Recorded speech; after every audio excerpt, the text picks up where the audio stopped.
Great to be here. So today we're digging into something that sounds simple on the surface. Fiber can help you lose weight, Right.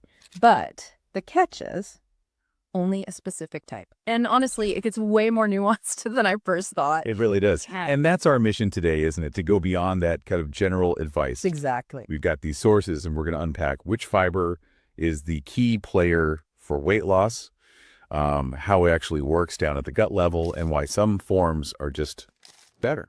So you, the listener, walk away with some really precise, usable knowledge. That's the plan. Cutting through the noise. Okay, let's start at the beginning. Fiber. Most people probably just think, roughage. Helps you go. That's the common idea. But what is it fundamentally? And I keep hearing soluble versus insoluble. Can you break that down? Why is that distinction important? Yeah, absolutely. So basically, fiber is just a type of carbohydrate that our bodies can't digest. Simple as that. And those two categories, soluble and insoluble, they're classified by how they react with water. Soluble fiber, well, it dissolves in water. Makes sense. Insoluble fiber doesn't. And yeah, insoluble fiber is largely that bulking agent for stool, keeps things moving. Right. But the really interesting part, especially for health and metabolism, and definitely for weight, is with certain types of soluble fiber. That's where things get specific. Got it. Soluble is where the metabolic action is, potentially. You could say that, yeah. Now, this next part kind of blew my mind reading the sources.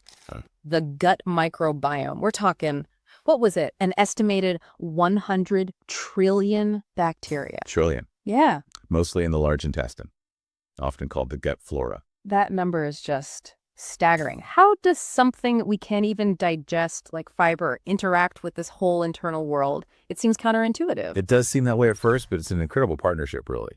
These bacteria, they aren't just hanging out. They're crucial. Crucial how? Well, for so many things. Weight management, definitely. Right. Blood sugar control, immunity, even brain function. It's all connected back to the gut. Wow. And certain fibers, particularly soluble ones, they travel through your digestive system pretty much untouched Okay. until they reach these friendly bacteria in your large intestine. And then the bacteria get to work. They digest it. They ferment it. Basically turn it into energy for themselves. Ah, so they can digest it. Exactly. That's why we call this type of fiber prebiotic or fermentable fiber. It feeds the good gut bugs. And that's strongly linked to health benefits, including body weight. Prebiotic. Okay. And just to add, while we often focus on soluble fiber here, some insoluble types like resistant starch, they can act as prebiotics too. Interesting. Okay, so feeding the good guys, but then how does that connect to something like inflammation? That feels like a big jump. It is a big jump, but it's a really vital connection. So when these gut bacteria ferment that prebiotic fiber, they produce beneficial byproducts.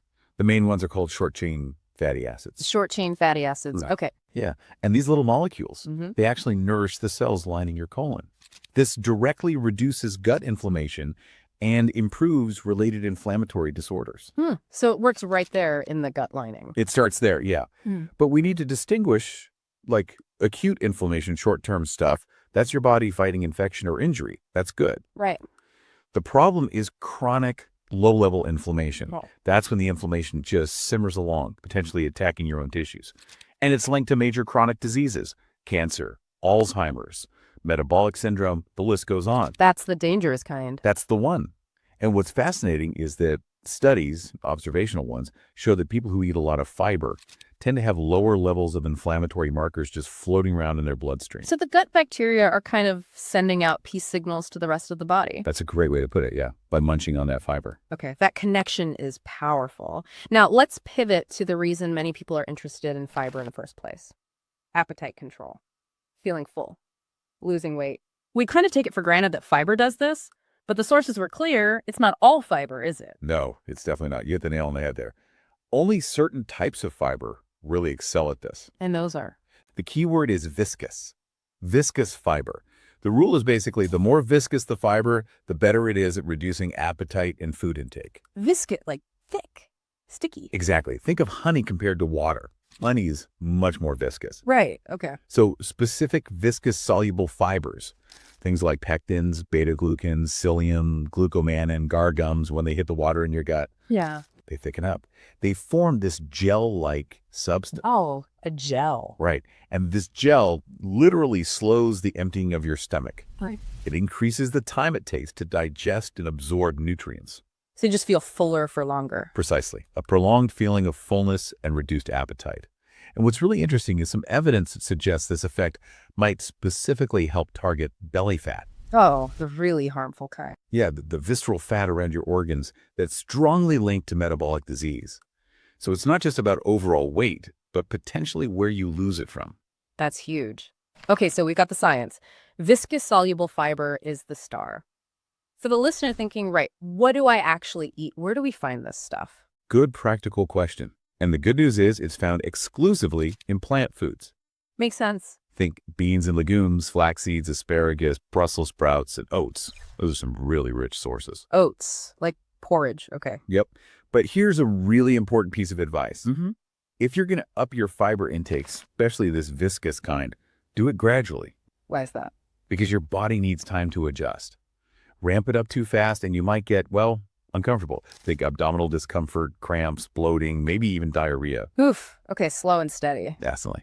And drink more water. Fiber absolutely needs water to do its job properly, especially forming that gel. Right, needs liquid to get viscous. Exactly. More fiber means more water. Got it. Okay, what about supplements? You see fiber supplements everywhere. Pills, powders. Are they just as good as getting it from, say, beans or oats? The supplement question. That's a common one. So these supplements are usually made by isolating the fiber from plants. Right, just the fiber itself. Yeah. And while they might offer some benefits, the evidence specifically for weight management using these isolated fibers is, well, it's mixed and unconvincing for the most part. Not exactly a magic bullet then. Not usually. There is one notable exception, though. Glucomannan. Glucomannan. It's extracted from the konjac root. It's extremely viscous, and it does show some actual promise for helping with weight reduction, particularly in adults who are overweight or obese. Okay, so that one has some backing. It does, and it's a big step, but just taking a supplement on its own rarely makes much difference. You really get the best effects when you combine fiber supplements with other healthy habits, other weight loss strategies. Right, it's part of a bigger picture. Absolutely. So while glucomannan or other soluble fiber supplements can be an option, the best advice is still to focus your diet on whole plant foods. Because you get the fiber plus everything else. Exactly. Vitamins, minerals, phytonutrients. Yeah, The whole package deal that you just don't get from an isolated supplement. that makes total sense. Wow. Okay, this has been incredibly insightful. It really changes the way you think about fiber, doesn't it? It does. It's not just this generic good for you thing. It's specifically about viscous soluble fiber working its magic through our gut bacteria, reducing inflammation, managing appetite. It's quite targeted. And the clear winner seems to be getting it from whole plant foods, not relying too heavily on pills or powders, with maybe that glucomannan exception. That really sums it up well. Whole foods first. Yeah. You know, this whole conversation, it kind of raises a bigger point, doesn't it? How so? Well, if something as seemingly basic as eat more fiber turns out to have all these specific mechanisms and nuances, like only certain types doing the heavy lifting for weight loss, Yeah. it makes you wonder, Wonder what? what other common health advice might we be taking at face value?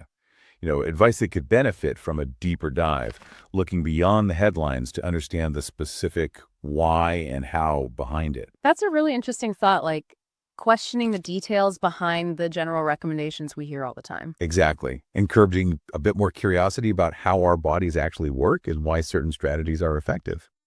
Or maybe not as effective as we assume. Something to chew on, maybe.